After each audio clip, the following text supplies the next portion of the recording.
Welcome to Integrated Rhythm with Chisomo and Bobby. Two swing dancing besties navigating race and the black experience in swing dancing, jazz dancing, and other Afro-centric dances. Today we are talking with Dr. Nicholas CENTINO, aka Niko. He's an assistant professor of Chicano studies at California State University. Specifically, his lectern is at the Channel Islands branch. Swing dancers in California have seen both his stylish clothing and his stylish swing dancing in the ballrooms for years, but they might not have realized that he is also an award-winning professor, an activist, an author, and a founder of an arts festival. Cool side note, he was recognized recently by his university for how amazing his online classes have been during the pandemic, utilizing the strengths of the online format to do some pretty amazing stuff. He held Penny Dreadful City of Angels watch parties while he gave extensive commentary on the Latinx cultural background of the show. He spun 30s and 40s Latinx vinyl on vintage DJ parties. And he streamed a ton of guest speakers to help keep the classes engaging. And, this is very important, he's my hat brother. Wide brim, stiff hats, teardrop crowns, lots of Stetsons.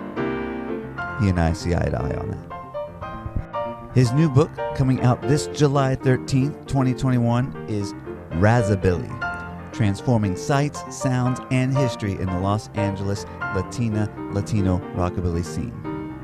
It's an engrossing deep dive into the sights, sounds, and sensibilities of the Latinx rockabilly scene in Los Angeles, his ties to working class communities, and its dissemination throughout the post-NAFTA global landscape. By the way, when you purchase this book, which is going to be awesome, do so by Googling Razabilly, Razabilly, Nicholas CENTINO. Type that in, hit enter, and one of the top choices will be the press, University of Texas Press. You can buy it straight from them, helping support them in their choice to publish books about the people of color in America. And then that way you don't have to give a large cut of all that money to Amazon.com. All right, here we go.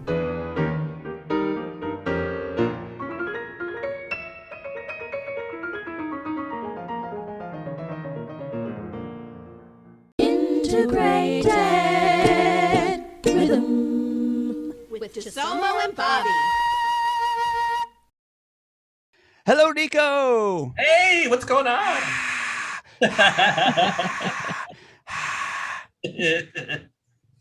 I like to say that Niko is a boss because he is. Oh my goodness. Why? Absolutely. Yeah, we've all been very honored and privileged and had a great time working with Niko in several projects, such as the Balboa and Color panels. So maybe we'll talk about some of those things today. Yeah, Niko, how you doing?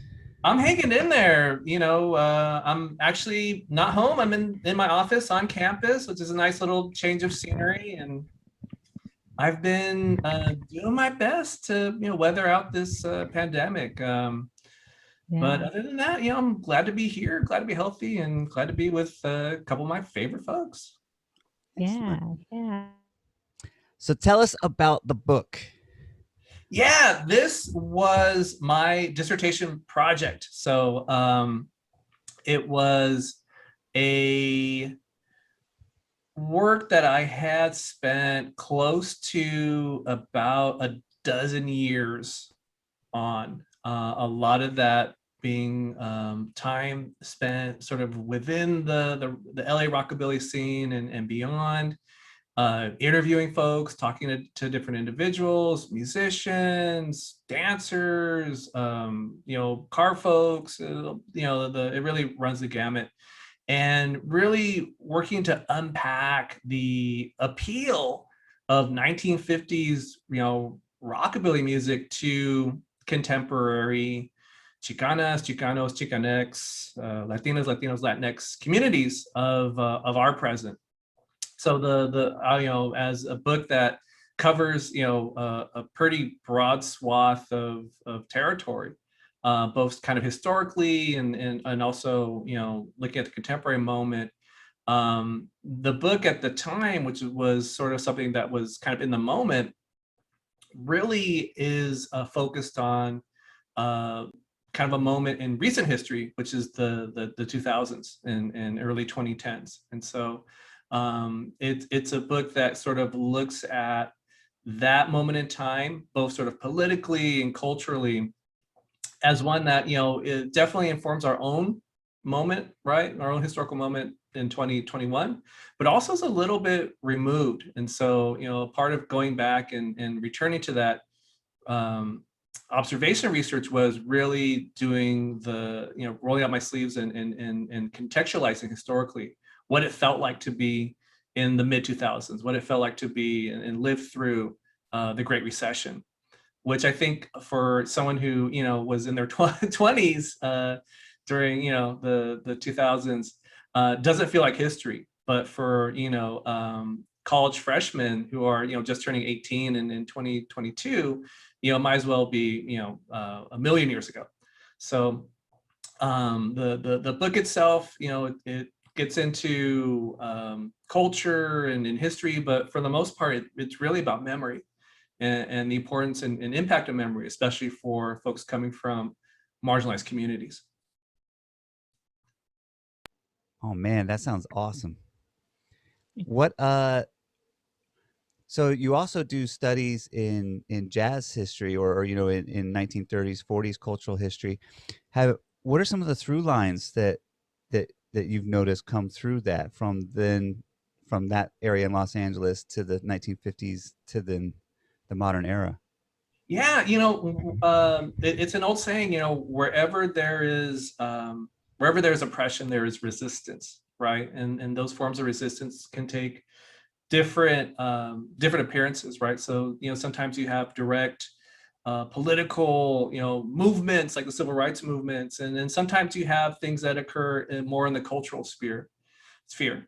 And so with looking at rock and roll, right? I'm so sorry to interrupt you, Niko. As soon as you start answering that question, my Zoom froze. Oh, no worries. So I'm so sorry. If you don't mind just kind of taking it from the top again. Yeah. So, thinking about sort of the direct through lines, right, that connect history and memory, especially as it relates to, cultural practices for marginalized communities, communities of color. There's this old saying that wherever there is oppression, right, that there is also resistance, and those types of resistance can take, different forms, right? And so you have, direct political forms of resistance, protests, marches, things that people associate with stuff like the civil rights movement, right? The Montgomery bus boycott, so on and so forth. But there's also forms of resistance that occur more in the cultural sphere, right? So music, dance, those are things that, typically we don't think about as having a political edge.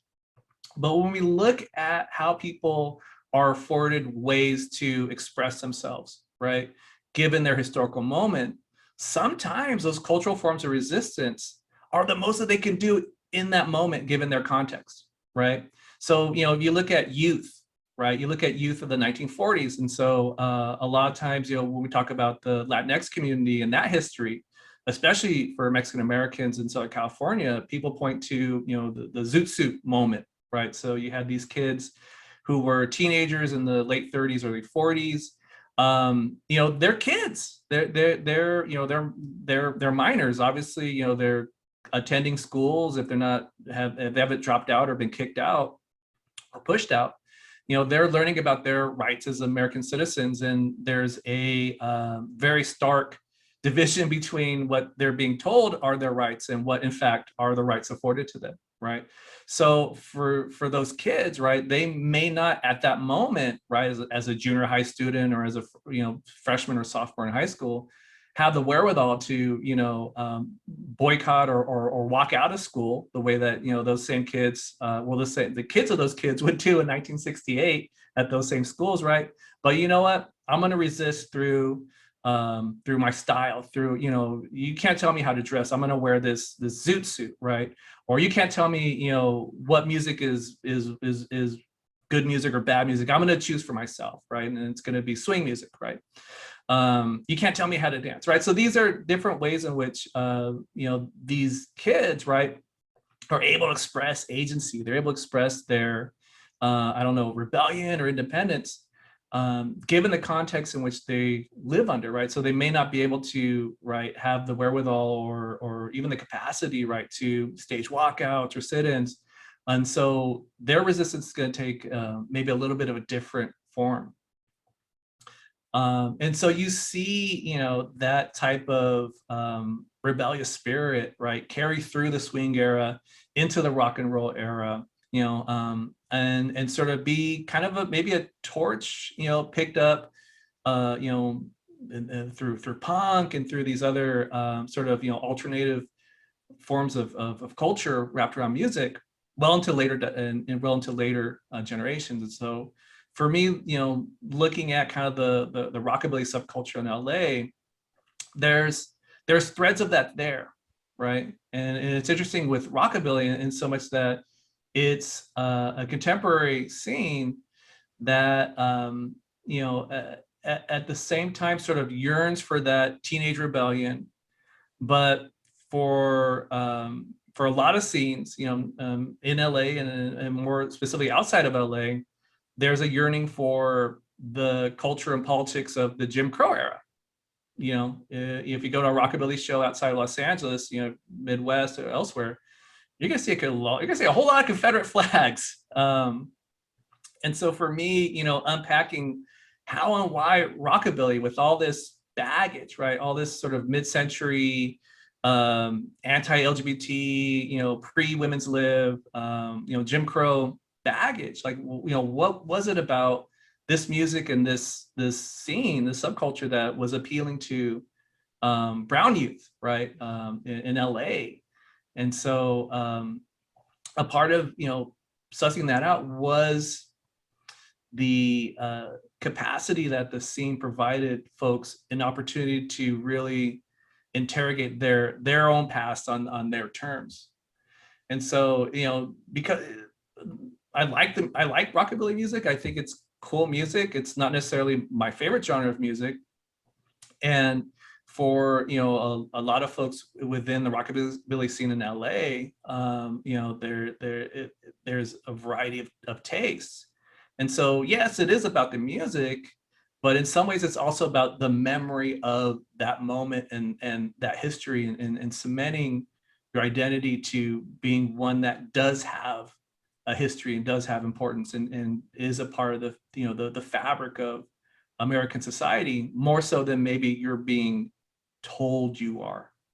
And I think for Latinx communities, you know, who are perpetually told that they're foreign or they're unwanted, tying yourself to rock and roll from the 1950s, there's nothing more, you know, American than that. And so, you know, therein you see sort of that, again, that form of resistance, right? If you're going to tell me I'm not American, well, guess what? I'm going to out American you and be, you know, and be Elvis or look like Elvis or look like Marilyn Monroe, right? And really take on these icons of Americanness and do it better than you could. I love what you said. I love that wherever there's resistance or wherever there is oppression, there is resistance. Like that is so powerful. And this idea of reclamation is so cool, of saying like, you know what, this thing that's been oppressive, this thing that you claim is iconic of this thing of being American, I'm going to take it, I'm going to make it mine, and I'm going to be amazing, and you're going to be in awe of it. I think that's so incredible. And so you actually kind of already started to answer the question that I'm going to ask, which is, how did you come to this study? And so I know that you are, as our speakers, as our listeners have already heard, you are so knowledgeable about Latinx history in the US, particularly as it pertains to these specific times, and thinking about Chicano rights and then the overall landscape of what it means to be from this particular marginalized perspective. And so I would love to hear about how you made that choice to go down this path, and then now you're a professor of Chicano studies and doing all of these different great things. So thanks.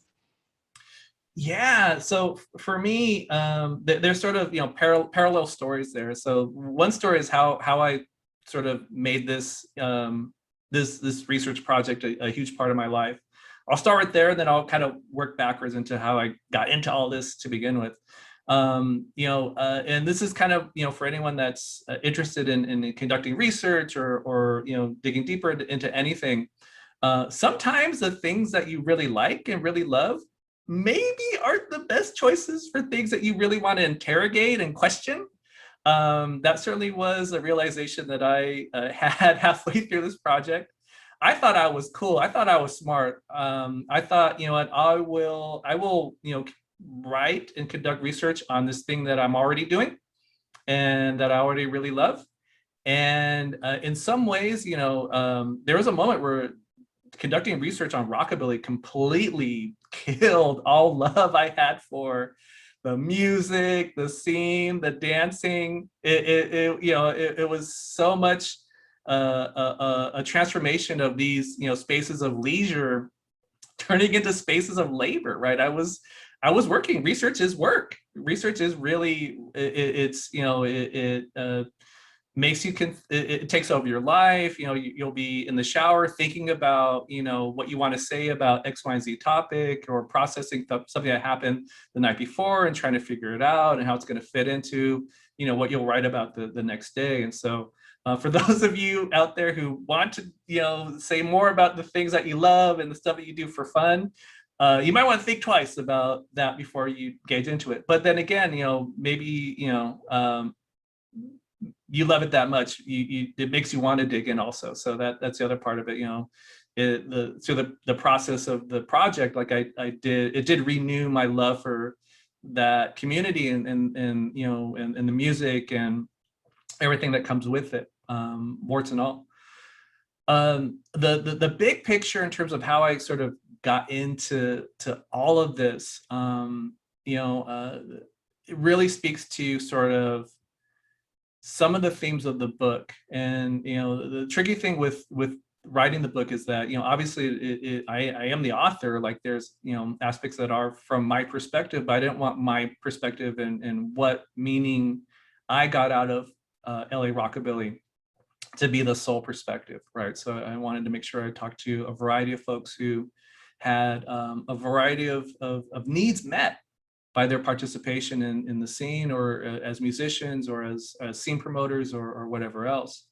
So there's aspects that come out in the book that do speak directly to sort of how I got into all this, into sort of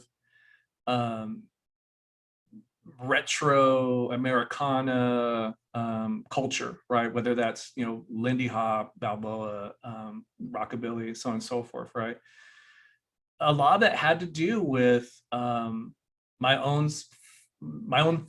family's relationship to these particular eras. I grew up in California. I grew up on the central coast of California. So I grew up outside of LA. I grew up in Santa Barbara County, in this tiny, remote farm working community called Lompoc, which is, it's for Star Wars fans, it's like the Tatooine of the broader universe, although Tatooine, I believe, is actually Modesto if you follow George Lucas's story. But again, it's a town like Modesto. It's it's one of these small California rural towns where not much really, at least when you're a teenager, not much really happens. My family, we're a mixed race family. So on both sides of my family, we have both Asian and Latinx background. So my mom's side, my grandfather served in the Korean War. My grandmother's a Korean war bride, and he grew up in Southern Colorado. He's what they call a manito. And so these are folks who trace their lineage in that region to the early colonial period. And so these are, basically, these are pre-American Americans. They've been there since before the border crossed them. My dad's side, his mom is from Mexico. She's from Sonora, and a region where the indigenous people of the Yaqui Pata live. And so the history of the Yaqui nation, the Ome, is very rich and very tragic in some ways. And so a lot of indigenous communities from this area of Mexico either were either fled, or a lot of them essentially kind of went underground and denied their indigenous heritage, and again, as a form of survival. This was a moment in time when the UMA were being shipped miles to work as forced laborers in the southern part of Mexico. And so there were very high stakes for those community members at that time. And so it's one of the reasons why you have a large Yaqui community in Arizona. A lot of the community that were in Sonora had migrated there to avoid persecution. So so she was from Sonora, and her husband was from the Philippines. He was one of the original Manogs that had migrated to California in the 1920s as laborers.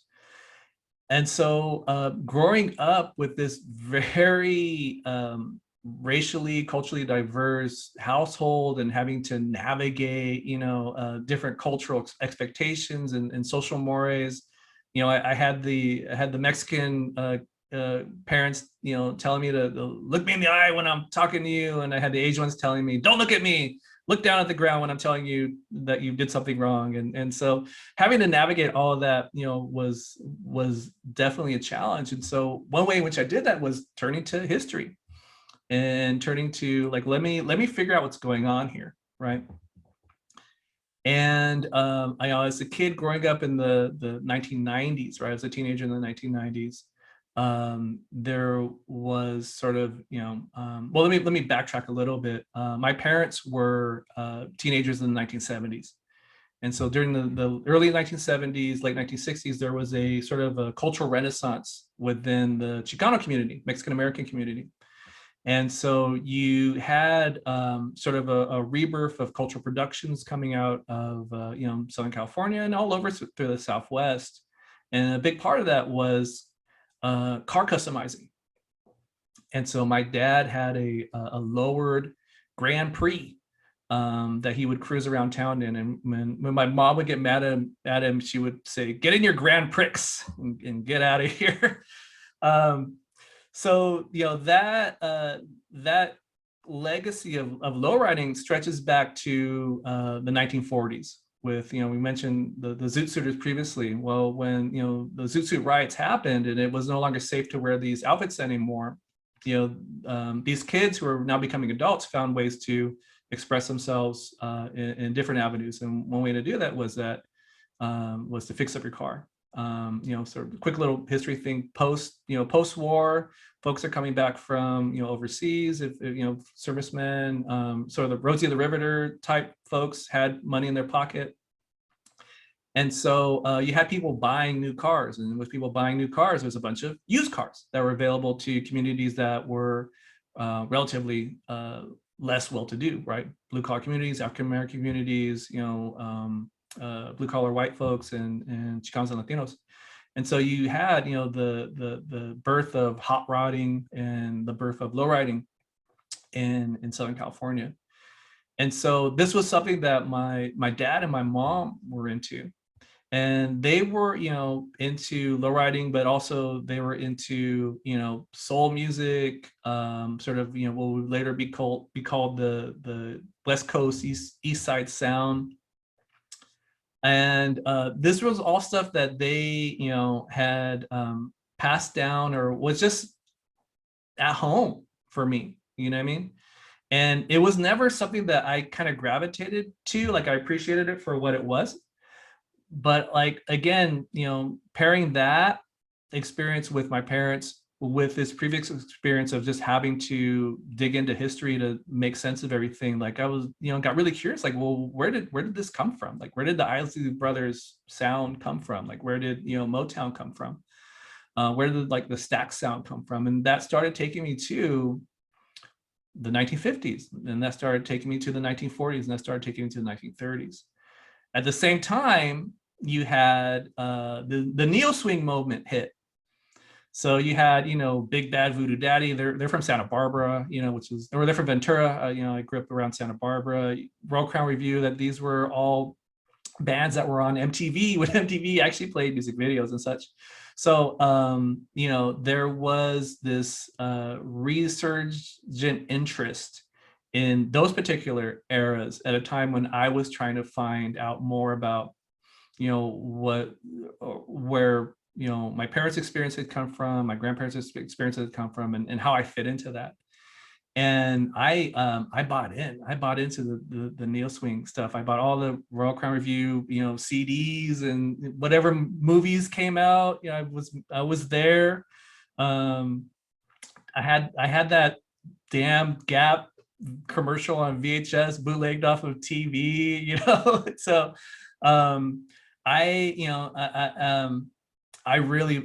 that was a cool thing in the 90s, right? And a lot of those guys still perform. I love seeing them, and always never miss an opportunity to check out any of those neo swing performers when they perform now.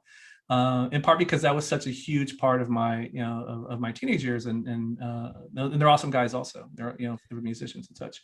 So that reminds me of a few stories, but so I'm right there with you, Niko. For those of you who aren't watching the video, I had Gap commercial on VHS. I had all the albums, and hilariously, I when I was in high school, I loved classic rock. That was what my family listened to a lot, and those were my dad's albums. And so I went out and heard a lot of great rock bands. Like I heard Pink Floyd when I was like 16, and those are loud bands. mm-hmm. When I got into neo swing and went to see like Cherry Pop and Daddies perform, that was far louder. Like I hurt my hearing more from neo swing trumpets into the microphone than any electric guitar I think I ever heard. But that also leads to the question: is the song Zoot Suit Riot, how factually accurate is the song? I don't even remember. Are there myths? Are there problems with the song Zoot Suit Riot? Maybe that's a whole different discussion. Maybe that's a part 2 of the podcast, is a breakdown of the Zoot Suit Riot song. Yeah, so there's the it's not a triumvirate, because triumvirate would be 3, but there's the duality of Zoot Suit Riot and Hey Pachuco, right? So the 2 sort of neo swing songs that talk about sort of that moment, right?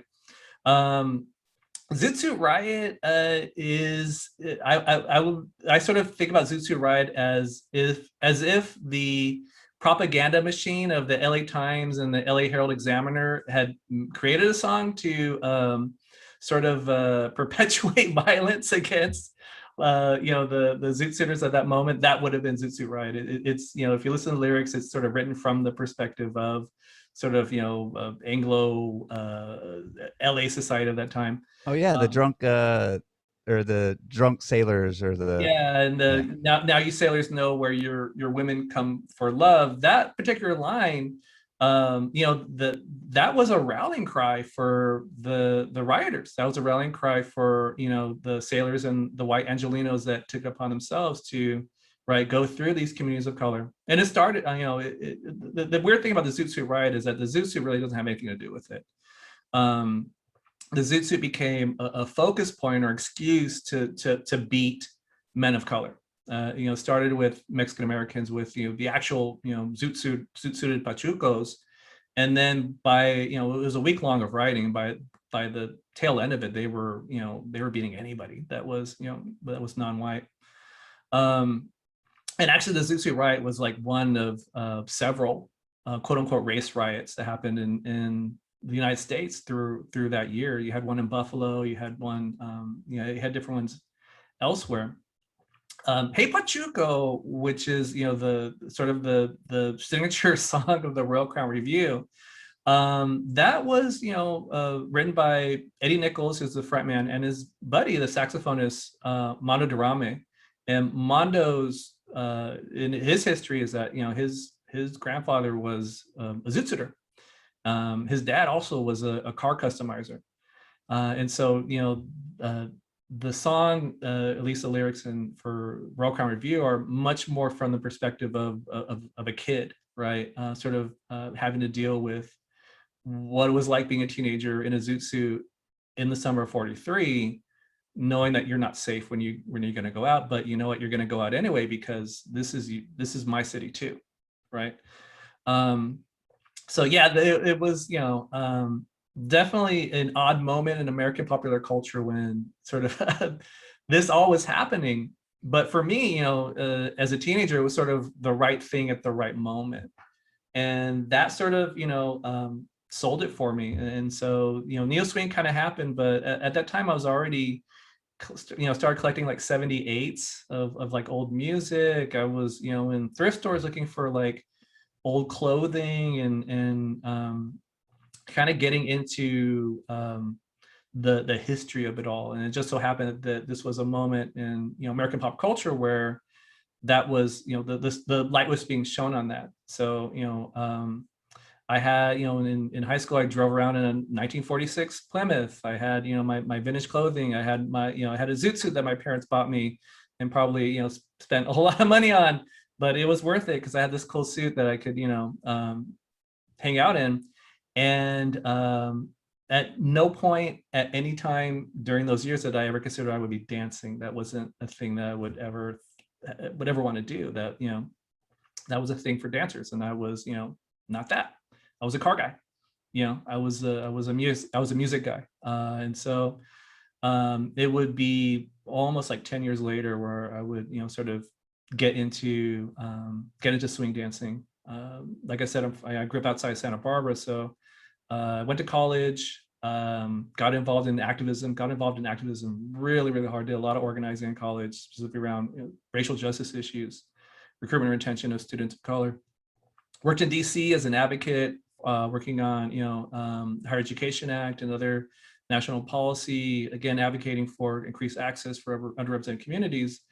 And when that gig was over and I sort of was like, okay, so your job is done here, like time to go back home. I thought like, well, you know, I never learned how to swing dance. So maybe that's a thing for me to do when I get back. And so moved back to Santa Barbara, looked in the our weekly paper, which is called the Santa Barbara Independent, saw a little, you know, little quarter page ad, swing dancing with Jonathan and Sylvia. Like I called the number on the ad. Yeah, kid, come on in. Our classes are Tuesdays and Wednesdays, and we'll help you out. And it was Sylvia Sykes. And so, you know, took my beginning class and fell in love with the dance in a way that I never thought I really would. And the dance brought me back to all that stuff I was interested in high school, and in, you know, and so it kind of brought me back full circle in a way that I didn't really expect it to. But all along the way, like all of these sort of facets had, you know, shaped my life in a very profound way, like I can never pay back.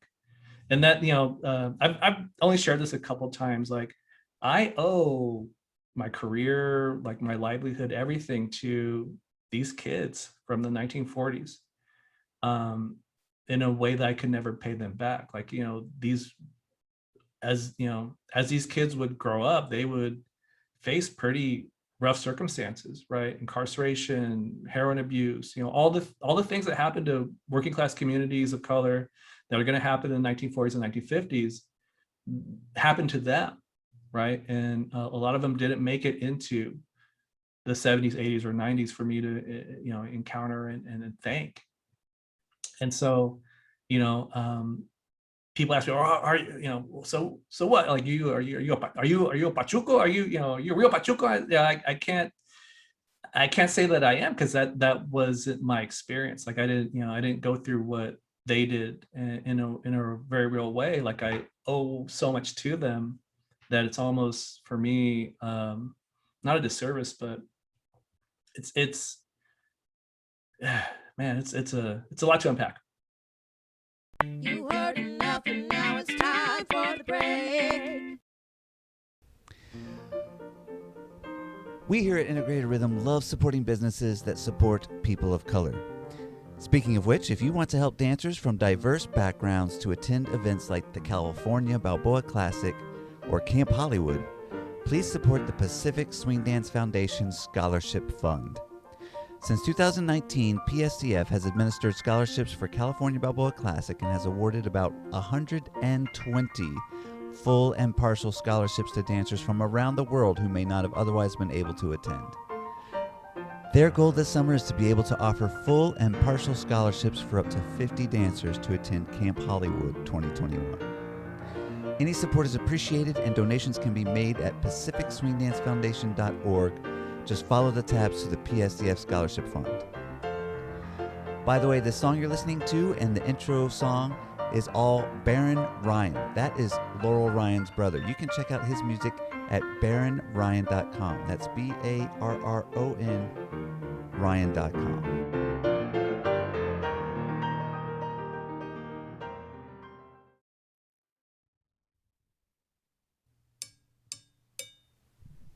Hey everybody, this is Bobby White from Integrated Rhythm. We're here to ask you to please consider donating to the podcast. You can do so by going to patreon.com/integratedrhythm. You can do so by Venmoing at Bobby Swungover. And make sure to put a little IR in the note so we make sure it goes to the right people. You can also do so by PayPaling at Bobby White 3. And once again, putting a little IR in the window there. Doing so will help us keep this podcast going, and we love doing it, and we hope you love it too. If you can't afford to donate at this time because times are rough, we totally understand. We don't want you to put yourselves out. We want you to keep enjoying the podcast for free. However, if you have a little bit of pocket change in your pocket, we would greatly, greatly, greatly appreciate it. Thanks and have a great day. The break is over, now it's back to the show. Something that I really, this is something that came to mind at the beginning of when you were kind of laying the groundwork. Something that when I got into the neo swing scene, right, like Zoot Suits were a thing, there's the Zoot Suit Riot song, there's El Pachuco. By the way, Royal Crown Review can swing.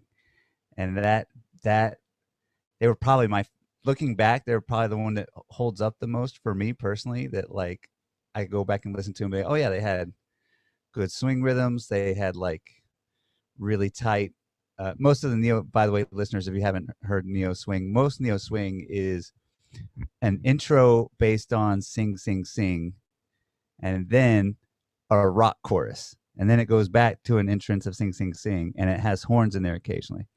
But Royal Crown Review, they did it a little bit differently, if I recall. And but like you would look at the CDs and open up the pages, or if you go on the internet and look up pictures of them or whatever, they're wearing Zoot Suits, and they're like these really beautiful, super high waisted, super low draped Zoot Suits. And then go like Niko said, you go online and you find out where they get them, and that shop is, oh yeah, they'll get you a Zoot Suit for X amount of money, and you're like, but they're handmade by like some of the really old school tailors and that kind of stuff. And but it reminded me that like as a fashion lover, which all three of us are, the style of a Zoot Suit is so goddamn cool. Like it's just like the lines and the angles and like how like they're actually really comfortable to wear it, because I had a Zoot Suit. They're actually really comfortable, and you feel just ridiculously cool wearing it. At least I did. And even though obviously now looking back, there were appropriative problems with a white kid in Atlanta wearing a Zoot Suit for swing dancing events. But anyway, that's just throwing that out there, that I think a lot of times the people of an older generation look at what their kids are doing, and maybe especially what the kids of other ethnicities are doing, and they might automatically deride those things.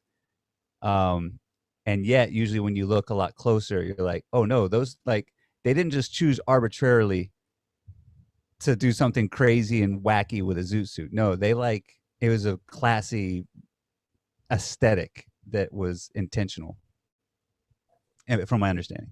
Yeah, absolutely. And again, like, those appropriative conversations, those happen in the 40s as well, right? The Zoot Suit itself, as sort of developed and created and coming out of a very specific cultural experience in the Black community in Harlem, right? And then sort of disseminating throughout American popular culture more broadly, has different meanings for different communities, whether that's racial ethnic communities, whether that's regional communities, et cetera. And within sort of the contemporary swing scene, like, you say the word Zoot Suit and the decade people think about isn't the 40s, it's the 90s, right? In part because, folks remember all of the Zoot Suits that, dancers had and were wearing it in that moment, and, neo swing being a big part of that. Within the Latino Latinx community, you say Zoot Suits and it's very much that World War II, 1940s. There's no other moment or cultural happening that comes close to any sort of that comes close to any mention of that word other than that particular experience in the 40s. And for me, like, I've gotten to know the El Pachuco family, over, these past, I guess, since I've been a teacher, like 30 something years, or 20 something years. Really great mom and pop owned business, and really invested not just in, in the suit, but also the broader history of what that suit means for the community. In fact, we did a thing on campus with the business founder, Phyllis Estrella, when their business celebrated 40 years, a 40-year anniversary. And to imagine, to run a business, right, a clothing operation off of just one garment, right? Imagine running a business for 40 years off the back of just one style of suit. And of course, there's different interpretations and different ways to tailor it, but ultimately, just being this one suit, right, speaks to the power and still resonant power of what that suit means, to Black communities, to Latinx communities. There's a whole subset of history on Japanese Zoot Suiters, the Pachuque, and and Filipino Zoot Suiters, and so that a suit is coded with so much meaning, and it can be different sets of meaning for different communities, but a big part of that is, like you're saying, is that sense of dignity and sense of just coolness, which I think is something that, again, speaks to the power of memory, right, and the need for that cultural memory to be passed on for a lot of community members, when a lot of times they're told they're not cool, right? They're not cool, they don't belong, even though in some cases, like, especially like Black folks, like, they are the inventors of what is cool, or what we consider cool. Podcasting ain't free. Podcasting ain't free. You may think it costs no money, but podcasting ain't free. Whee! So, do you mind if I make a hard left turn? I wanted to ask a little bit about your cultural perspective. So you shared that on both sides of your family, you have both Latinx ties as well as Asian ties. And I know in a conversation that you and I were in, so Balboa in Color is not just an initiative. It is many things. It is an educational forum. It's a group presented, but it's also an affinity space on Facebook. And so if you're a person of color and you do Balboa, or you're interested in Balboa, you're welcome. But in a Balboa in Color conversation in the affinity space, you had shared a little bit about your thoughts about the current landscape and being in the United States in 2021, and kind of what it means to take in these instances of brutality. And I remember you talking about not being phenotypically Asian, but being Asian, and what and the interesting interplay there. So it, this is the joy of people. We are the sum of our parts, and you can't determine what those parts are unless you talk to somebody, right? So I really appreciated hearing you talk about that in that space. So I was wondering if you would mind sharing some of that with Yeah, our absolutely. listeners. You know, Shawnee Brown talks about this, right? In terms of like, you know, I haven't been dancing forever, you know, but I've been dancing quite a while. And so, you know, my scenes are, you know, LA. I lived in LA for a long time, and LA, you know, kind of more broadly, LA, Orange County, and then Santa Barbara. Those are two of my scenes. And so I've kind of been in sort of a part of those scenes long enough to just sort of be, you know, a part of those scenes. And someone who both sort of, you know, isn't, you know, phenotypically API, and someone who is, you know, as a Chicano, I'm fairly, you know, light skinned, right? A lot of times, sort of, you know, my presence as a person of color is kind of rendered invisible in some ways. Um, and so I think, you know, for me, one thing that I've really had to fight against is that I'm a social dancer. So, you know, I'll teach sometimes when I need to teach. I'll you know, I'll DJ when I need to DJ. But for the most part, I'm good just to like go out to the social dance and dance with friends and be good with that, right? I've really had to have sort of an about face for myself personally to make a concerted effort to reach out to new dancers, right? Specifically underrepresented folks from underrepresented communities, and do what I can to make them feel welcome and included.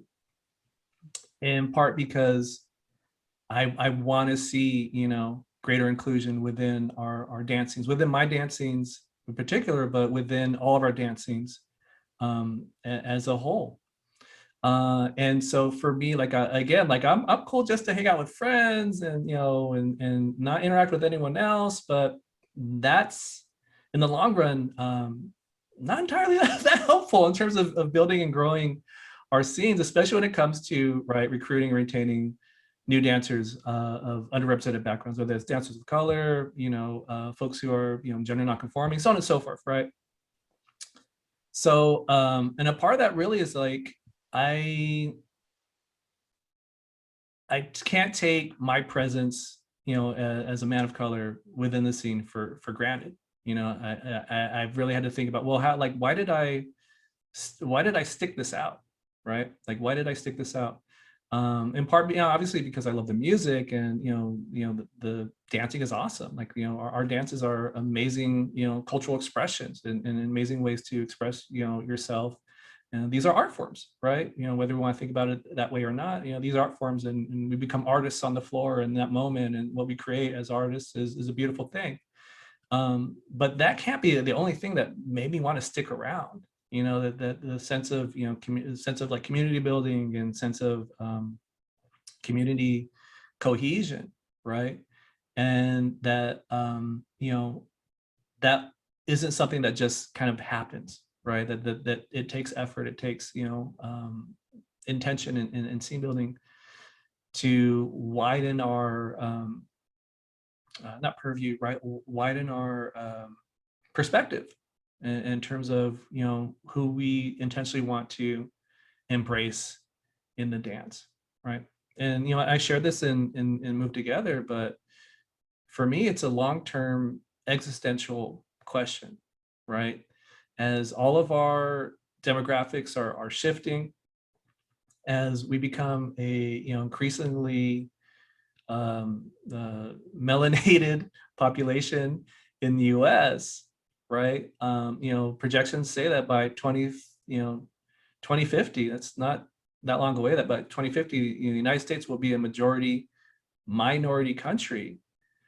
What does it say about ourselves when we have, a community, a scene that over half of the population does not see themselves reflected in? Where are we going with our, our dance? Where are we going with, this art form when the critical mass of people who make it up now are becoming a slimmer slice of society into the future? And so for me, I don't want, I don't want to be necessarily, ever seen as like a token, but I don't want anyone else to feel that way either, right? So, whether whether I'm hyper visible in a moment or I feel invisible in a moment, sometimes I got to put that aside, and in part because like, yo, man, like you need to make the effort to like talk to these young folks coming in and make sure that they, that if they don't come back next week, it's not because they didn't feel like, nobody wanted them there. You know what I mean? Like, maybe it just wasn't their dance. That's cool. But, if there's something about the dance that spoke to them, like there should be no impediments for those folks to feel like they want to come back. And sometimes it's on you. Like, you got to be the person to like go out and hand them a cookie or say what's up, because, if nobody else is gonna do it, like, guess what? Oh, it's on you. I do feel like we underestimate the power of cookies when we talk about like how people can feel welcome in a dance. And we actually talked to Julia, about how much the simple refreshments are sometimes a really important part of like having a welcoming family feel when you come to a dance. So I'm not really joking when I say that about the cookies. Something that I think is I would love to give a shout out to Niko for is his dancing. I think is so welcoming, by which I mean, if you haven't seen Niko dance, he is loving it every second. He is doing his thing. It's a really, he's an individual dancer, which I love. I love seeing someone out there who doesn't look like other people, but he's killing it. And so I know that like if I walked into a dance and saw Niko just in a corner, just like living it, I would be like, oh yeah, this place is awesome. I call it the Iwerks style of dance. It's like the like the sort of like Betty Boop era, Bosco the Clown animation era dancing. I feel like you are kind of a beacon of inclusion. I will say that having talked to some newer dancers, that if you have any skill on the dance floor, you look into like a person looks intimidating, but you are endlessly entertaining to watch. And so because of all the things that Bobby just said, you're absolutely a joy to watch and to dance. Oh my God, thank you guys. Yeah, no, it's true. I love what you said about being like we are all artists on the dance floor, because it's true. And something that I keep trying to reiterate is that dancing is for everyone. Art is accessible to everyone, and so yes. You are a little bit further on this journey than most because you've been doing this thing for a really long time. But I love that spirit of artistry and fashion, as Bobby said, and then also skill and dance. The other aspect, like, and this is like getting like way into your business right now, so sorry, but the other aspect of inclusion that I love when I see you at events is that you're there with your family. And so that's the other piece of social dancing. So Bobby was talking about the food aspect, right? So, and even like the way that Bobby's taught classes in the last couple of years, and even in classes that he and I have taught, we talk about like, this is a party dance. These dances we're doing, it's like you're at a party. And so the fact that you're with your family, you bring that also. You're like, yo, it's us and we're rocking up and it's just here. And look at my baby. She's doing the stuff, And so, and that's just naturally inclusive because you are unapologetically all of who you are. And of course, anyone who's met the baby and Ana Rosa knows that they're incredible. And so, and they both can cut a rug. So, Absolutely. but I love that. I think we often feel like we have to bring a very specific part of ourselves to social dancing, but as you're talking about these different communities, people showed up with their crews, with their families, Right. with their people, and you do that. Right. No, and I think, it speaks to the sort of broad breadth that our scene needs to embrace. Like I'm all for, like, you know what, let me get in my sweatpants and go to the studio and like let me figure out how to like fix my toss outs, right? Like, I'm all for that, right? Or I'm all for, like, you know what, let me dress up super nice and go to this bar where there's gonna be a live band, and me and my wife can have, a nice evening out. But more often than not, we look for those venues where, we can just pack up the car and pull in, right? Whether those are like weekend festivals or whether those are, family friendly local venues. In part because I think for both me and her, that is just how our families did things, right? Like, like, oh, it's time to go, right? And talking to, sort of our peers, that cuts across lines in terms of like not just sort of social things, but like political things as well. Like, so many of like sons and daughters of activists that are my age, like they kind of like continued that work because their parents drugged them to write a demonstration, or even worse, like the planning meetings. Those are the worst things to go to as a kid, but like you get used to hearing these conversations about really weighty issues, and those conversations aren't taboo, right? And so you're ready to take on the issues of the day when you're a teen or in your 20s, because you had, right, listen to people tackle those things as a kid growing up. And so for us, like, yeah, we love packing it in and heading out to to do social things. But I think also like that is just not just a social practice for like us when we do leisure things, but also like just a thing in general, and to someone like you see that within like other communities of color as well, right? Where like it's always stuff as like family units. As a kid, like you resent it and like, oh, why do I have to go do this with my parents? But then like later on, like at least for myself, like I saw the value and discovered why those type of things were important later on. Yeah, I love that notion of legacy and passing things down. I I feel like we as a community in the US, and I'm seeing this also in other spaces where I've lived, even in Zambia and so forth, we're so programmed, and we have programs specifically for children and programs specifically for adults, but the intersection of family and social experiences, like that's a little bit less explored. And so it's really encouraging to hear this, and as someone who's not a mom but has lots of friends who are moms, that lives in a community, has, it really is an exciting idea for me, because people, as you know, when we look at societal challenges, we didn't just wind up here. We were acculturated into this Right. place. So we all got here collectively. And so in order for the next generation to pick up, there has to be some sort of knowledge transfer, and that can happen in schools, but often a lot of the things that we're talking about as a society, we don't explicitly address in school. So and if you're not talking about them within the family structure, then like it's like where do we get our not how do we learn about these things,